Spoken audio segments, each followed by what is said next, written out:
Hey YouTube, this is Southern Purple One. And as you can see, I'm not home yet. I'm still located just a little outside of Baltimore right now. I went for a walk and I'm in the residential area is behind me, and then you go into the commercial area, small stores, grocery stores, stuff like that. Looks like a school over here to my left. But what I want to talk about is, I can't keep talking about get out of the city. A lot of YouTubers say, get out of the city, get out of the city. You're going to die if you're in the city. At a point, it becomes worthless. Some people have to stay in the city or in the suburban area because of their job, because of family connections.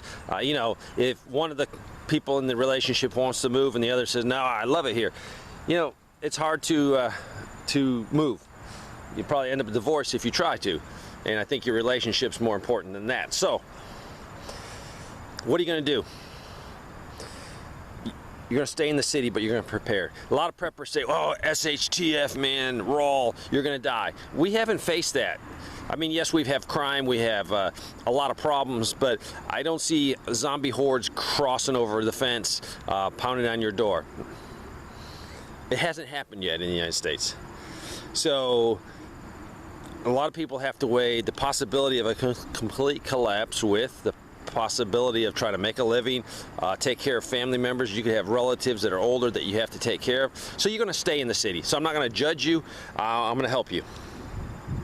So I have lived in Podunk, USA, and I lived on the south side of Buffalo. So totally two different places.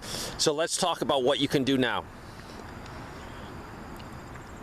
First of all, if you're in the city, you need to have a bug out location in the city. It doesn't have to be far from your home. Worst case, riots, looting, you get overrun, you can't stay in your house. What are you gonna do? First, you need to figure out a place where you could lay low. I have figured that place out where I'm staying now. There's a park, huge park. It might even be a state park. I don't know what it is. It's huge. A lot of woods, heavily wooded. I could definitely find a hidey hole in there. So if you live there, find your hidey hole now. Go for a hike. Find an area where you can pitch camo tarp and stay hidden and stay safe. Better than staying at your house. If you're going to get overwhelmed with people, you got to get out. Even the military, we do that. I've done it personally. I've been in areas where we said, hey, we cannot secure this for the night. Let's pull back to a safer location. And guess what? In the daytime, we went back and took our place back again. And it was back and forth, back and forth. But it's not being a coward, it's not running away. For us, now granted it's military compared to your life and you know everything you own, you got to be willing to do that. You can't stay and hold the fort at all costs sometimes. If there's 1,000 looters outside and you try to fight them, you're going to end up dead. So what I'm recommending is finding a place where you can communicate with loved ones. So if you're home and someone else is out, find a street sign. Don't use it like on a stop sign on a corner, because usually people hang out on a corner and you don't want to have to walk up there and write stuff. It could be, see this post right there? It could be, there's electrical boxes around here that have nice, let me show you one. Well, it's over there. It's a nice big green electrical box. A Sharpie and that is your best friend.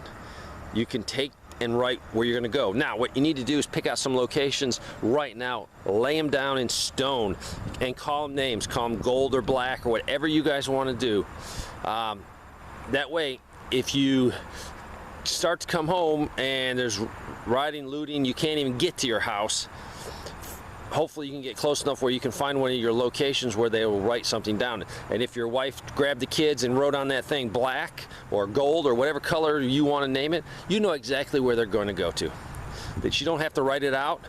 This could be a friend's house. Just give it something like that so it's very simple. Put the, say, gold at whatever time it is. So then your other person looking for you knows exactly when you were there. This is important. You need to have a place to bug out, to hide out. So what else are you going to do? I would recommend you caching some food, some valuables, some firearms in a safe location in your house. That means you're going to have to work on making, you know, maybe a false wall, maybe going into the basement and in the crawl space underneath the rafters, putting some stuff in there and then taking some insulation and covering it up. You got to do it. You might need to come back to your house. And trust me, after they come through and loot and steal everything, you probably have an opportunity. I've seen it worldwide in the military. Yeah, they come through, loot, steal everything, and then the people come back. The good people come back to see what they got left. So hide some of your stuff, cache some of your stuff. If you got a shed, do something. Use your imagination and put stuff in hiding so at least you can come out. So the spot that I would go is about a few miles from here. I'd have to hike it in there and then get into the woods. Now, if I already live here, I'm already have my location down. So I hope this helps. I'm not going to judge you if you live in the city or in the suburbanites. If you're in the city, you're going to have to find a location, maybe an old industrial area that's just junked up, and there's areas along railroad tracks that are heavily wooded, thick vegetation. That's what you're looking for. You're looking for the worst possible place to find a hidey hole, because people don't walk through that stuff. They walk around that stuff. I hope this helps. I'm not going to judge you. We're going to help you. People in the country, you're going to have their own individual problems. Their problem's going to be, they're all by themselves.